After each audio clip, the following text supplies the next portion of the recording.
Harper Audio presents The Silk Factory by Judith Allnatt, read by Antonia Beamish. Chapter 1. It was on their first day at the house that Rosie saw the stranger child. Standing at the sink, her hands deep in suds, Rosie was gazing vaguely at the sunlit, overgrown garden where Sam and Cara were playing. The sash window had old glass that blunted the image, wavering the straightness of fence and washing line, bending the uprights of trees and clothes prop, pulling things out of shape. Sam was kneeling beside the patch of earth that Rosie had cleared for him, making hills and valleys for his matchbox cars and trucks by digging with an old tablespoon. And Cara was toddling from bush to bush with a yellow plastic watering can. Through the antique glass, Rosie watched them stretch and shrink as they moved, as if she were looking through ripples. She closed her eyes, glad of a moment of calm after the trauma of the last few days. Letting go of the plate she was holding, she spread her tense fingers, allowing the warmth of the water to soothe her. When she opened her eyes, another child was there. A little girl was sitting back on her heels, beside a clump of Michaelmas daisies that grew against the fence. She had her back to Rosie, and was holding tight to the handle of a large wicker basket that stood on the ground beside her. Cara seemed unfazed by the girl's presence, and continued to move, engrossed, along the row of plants. Rosie bent forward to look through the clearest of the panes, and peered closer.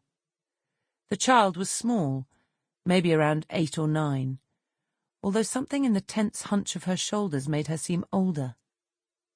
Her hair hung down her back in a matte, dusty-looking plait, and she was wearing dressing-up clothes, an ankle-length dress and pinafore in washed-out greys and tans, like a homemade Cinderella costume. Where on earth had she come from? She must be a neighbour's child, but how had she got in? The wooden fences that separated the gardens between each of the houses in the terrace were high, surely too high for a child to climb. Rosie had made a cursory check of the unfamiliar garden before letting the children go out to play. The bottom half of the garden was an overgrown mess, a muddle of trees and shrubs.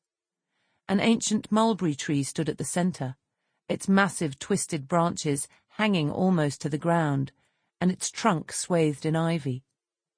Like the lilac and buddleia around it, the tree was snarled with briars and bindweed growing up through broken bricks and chunks of cement.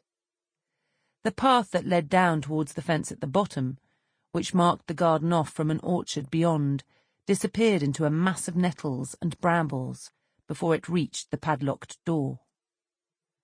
The child glanced over her shoulder back towards the houses, a quick, furtive movement, as if she was scanning the upper windows of the row, afraid of being overlooked. Rosie caught a glimpse of her face, pale and drawn with anxiety, before the girl turned back and reached forward to quickly tuck a piece of trailing white cloth into the basket.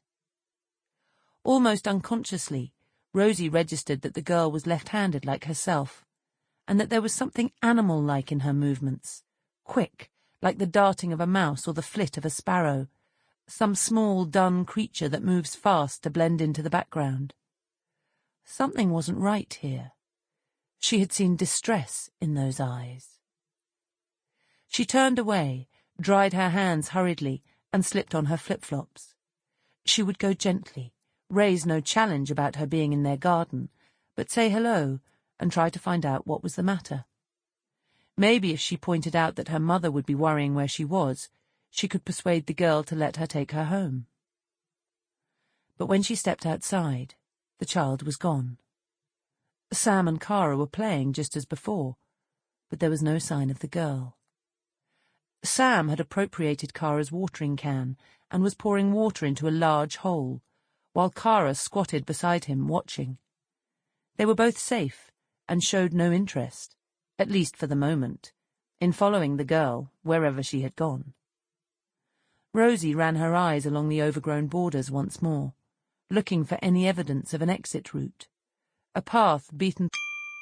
Sample complete. Ready to continue?